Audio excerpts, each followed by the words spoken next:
came in today, I could see people enjoying each other, talking, visiting, smiling, growing as you're here. You can tell that the electricity in the air is contagious.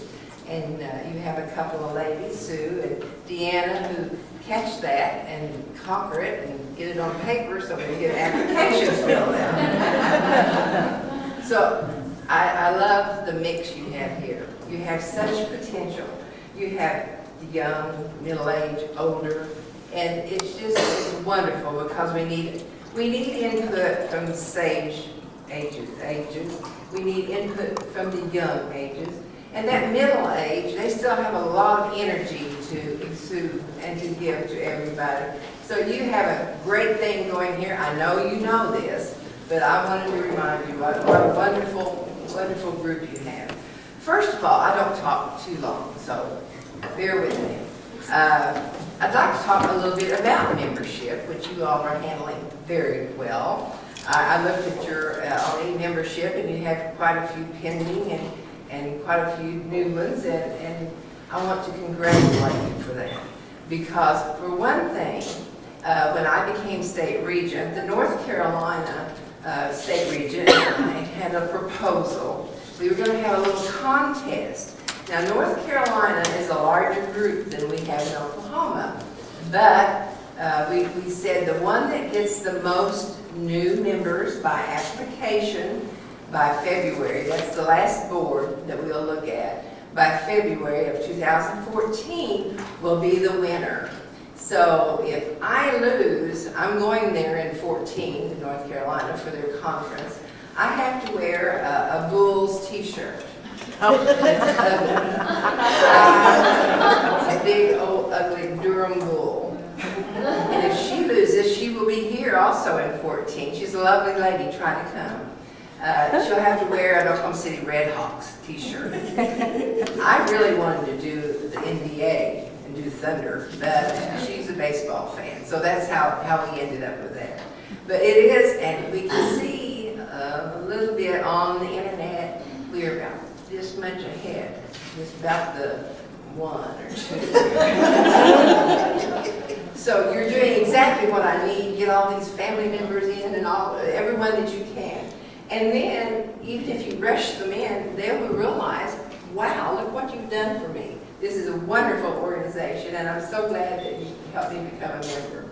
Our membership right now in Oklahoma is 2,933. And we're trying to get to 3,000. That's the goal the membership chairman, Honorary Regent Hamill, said when I asked her to be membership chairman. Well, you know, this next board meeting, we may go over that. And like Lori said, if you're going to die, please find another member. In fact, Diane looked at the membership one day, and it was 2,933, and the next day it was 2,934. The next day went back down to 33. She said, well, maybe we resurrected someone for one day. But anyway, thank you, and you are doing such a stellar job. And I am so thrilled to be your state regent. It's a complete honor, an awesome task. And you know you're busy and you go to all the different chapters and they all have different personalities and they all have to function differently. But we all have something in common. You know, if you sat down and really visited and got into everyone's personality and so forth, we might not, see everything eye to eye, or we may not have the same interest in some things. But we have two things in common that I love. The fact that we are women, we can't deny that. We have that in common, which brings a whole host of things that we do have in common. And the other thing is that we are curious enough, we are dedicated enough and serviceable enough to want to join DAR. As she said, I came to DAR through genealogy. I love genealogy. I love the fact that these ladies, I said my ancestors were probably in dugouts when these ladies in Washington was, founded DAR. And I thank them for that, because my little ancestors here on the plains couldn't have done that. But how far-sighted they were to do that. They bought land in D.C. that people laughed at them. It was a bog, it was a swamp. And they said, what is that organization thinking? Those women are crazy. Well, as you know, it's 2 blocks from the White House now. The largest piece of land, or largest building, run by women. So, you know, they were very far-sighted, and the membership keeps growing. Other service organizations are having trouble. People are getting tired of being service-oriented. They're wanting to do other things. DAR is growing by leaps and bounds for many reasons. But we all know that we enjoy being in DAR, or we wouldn't be here today. I want Sue and Deanna, thank you for what you, where is Sue? Sarah. She stepped out. Thank you so very much for what you've done for this chapter. And I thank the chapter for being such good representatives of what we care about. I'll talk just briefly about the Veterans First Fund. I think there's a pamphlet on your table about that. Many of you already know about it, but when I became state regent, I had been the VABS representative at the Oklahoma City Medical Center for 6 years. And I really saw a niche there, that DAR could make a difference and that DAR could be recognized making that difference. You know, we can't do the medical for them. I will tell you, the veterans are getting better medical care now than they did in previous years. There's been more funding by the last 2 administrations.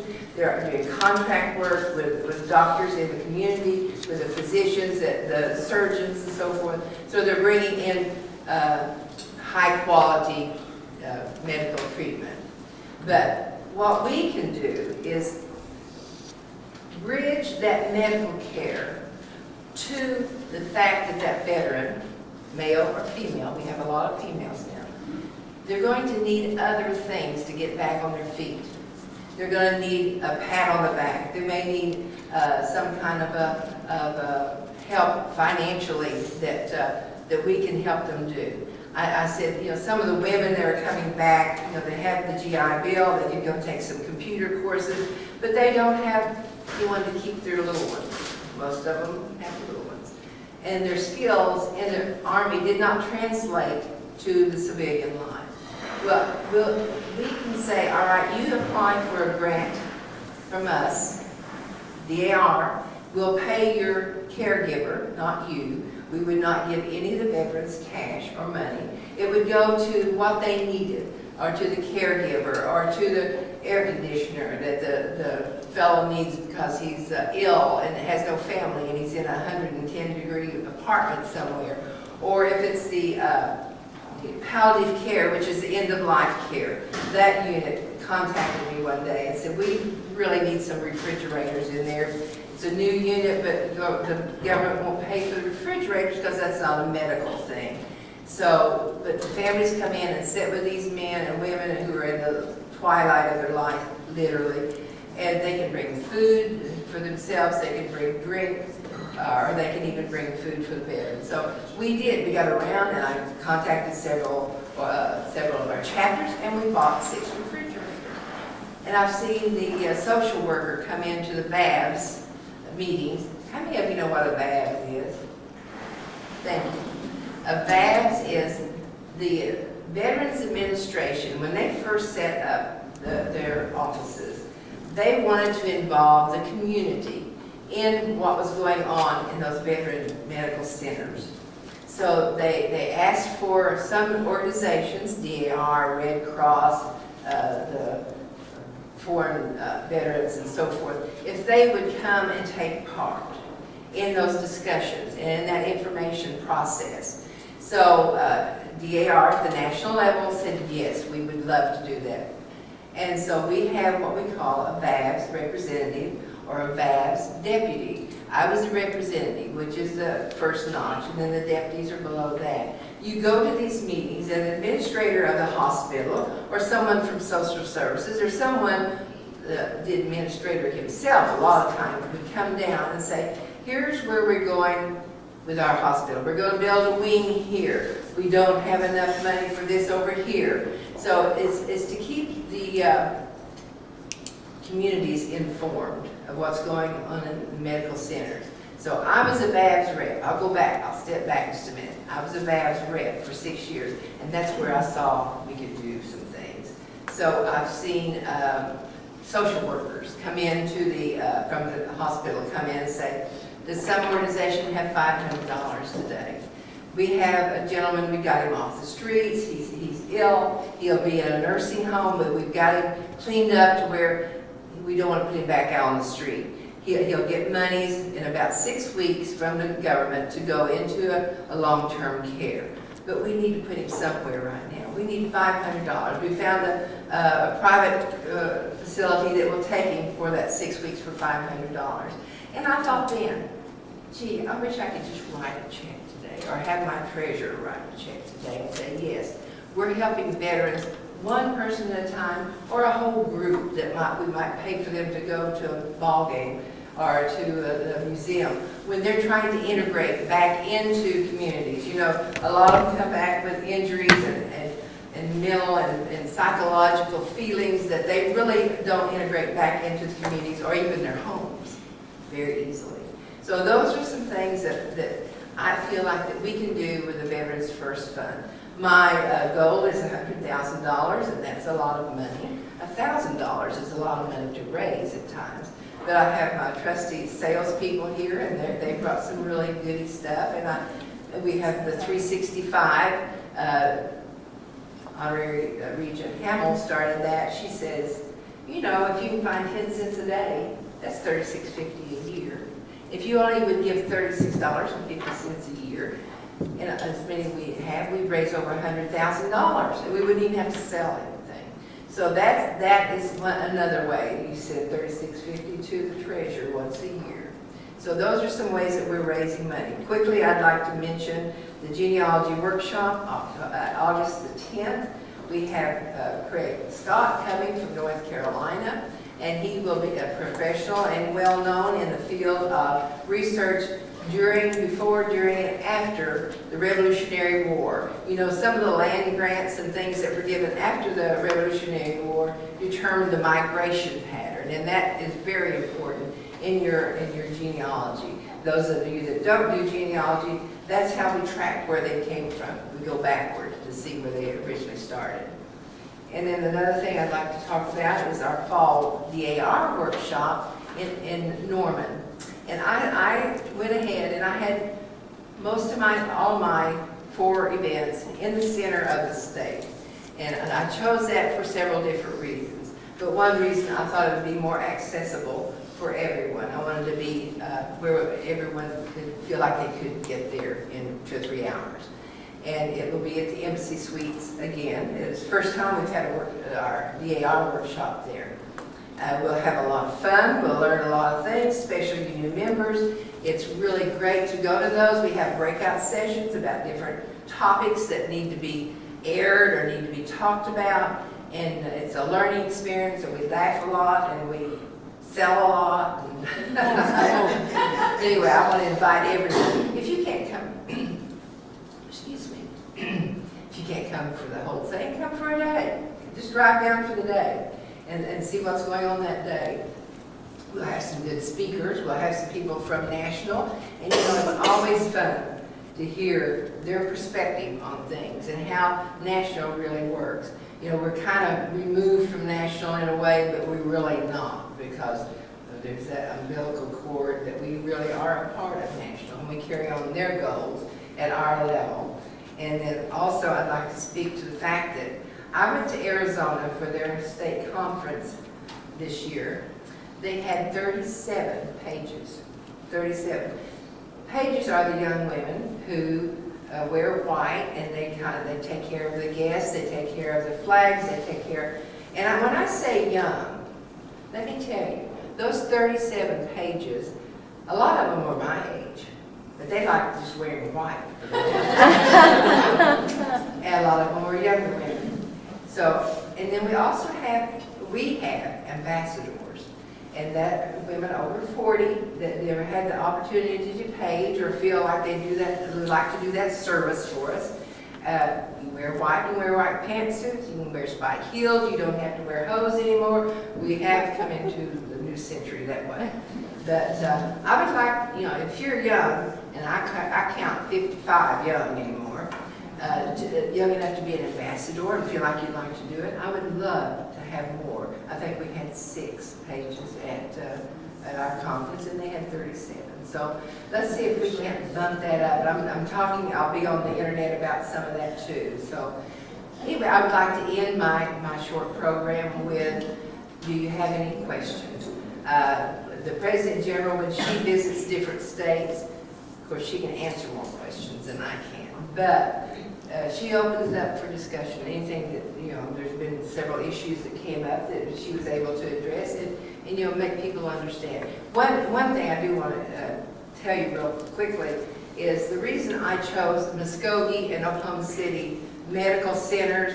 They're the only 2 official VA medical centers in the state.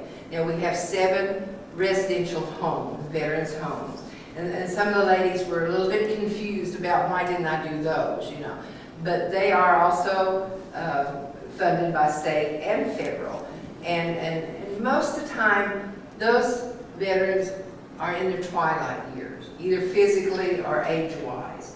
And I feel like if we can help some of the younger veterans who need help getting back on their feet from the 2 medical centers, they had 289,000 visits last year. Those 2 entities did. 6,900 of them were sent to the voluntary services, which is what we're going to be supporting with our Veterans First Fund. 6,900 were sent to the voluntary services for added help. This came from physicians, from the directors, from the social services. You know, sometimes we will be the last stop. We stand between what they need and not ever getting assistance in that way. So do I have any questions now? I have a question, Madam Regent. Would you speak to the endowment part and the... Okay, sure. We are, with our treasurer's business knowledge and so forth, we are going to invest this money at a little different level than previously. Previously, we had done CDs, banking accounts, and you know, they're getting about 0.5% interest right now. And the scholarship fund itself was not throwing off enough money even to fund the state scholarships. So we are investing it with Oklahoma City Community Foundation, which services people all over the state, Lawton and Stillwater and probably some of Tulsa, India, I don't know. But last year they paid, what, 6.5%. And it's been run very well. I have a very fiscal conservative brother who's a CPA and worked for the IRS, and he said, I wish I could put my money there. So that makes me feel like it's a very solid move on our part, and we will get more funds to do more things for scholarships and so forth. Anything else you want to ask? Good morning, Madam Regent. Good morning. I notice you have some real impressive ribbons. And to get better acquainted with you, could you just pick out one ancestor and tell us about that favorite ancestor?